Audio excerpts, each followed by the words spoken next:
नाज़रीन, सिंध तरक्की पसंद पार्टी जो काफ़िलो कराची सिंध है। असां मौजूद आहियूं इन काफ़िले में सिंध तरक्की पसंद पार्टी के चेयरमैन ऐं अगवाननि सां ॻाल्हि ॿोल कयूं था। असां कंहिं बि सूरत में सिंध में नए सूबे के ठहण न ॾींदासीं।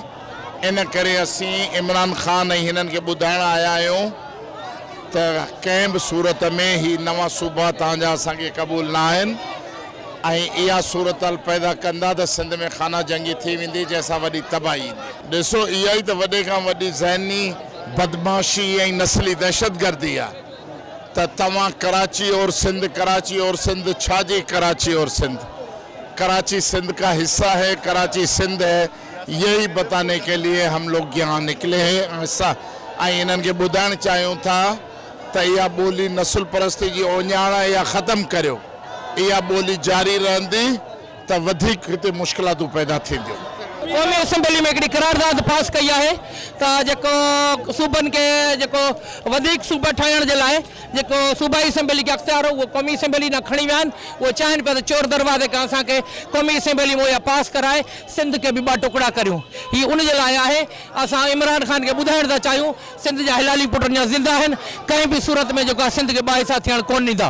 त कराचीअ खे पंहिंजो सिंध खां पंहिंजो अलॻि करण जे लाइ त जेका MQM हींअर पंहिंजो आइनी तरमीम जे लाइ बिल जमा करायो आहे, जेको पंहिंजो आर्टिकल 239 /4 त उन सां MQM सां गॾोगॾु त PTI भी सरकारी तौर ते MQM सां गॾु आहे।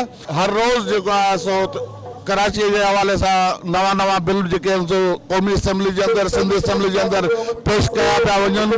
उन जे लाइ ही जेको आहे सो असांजो सिंध माण्हुनि जो तरक्की पसंद पार्टी जो मोहतरम डॉक्टर कादिर मक़सद जो एहतजाज है।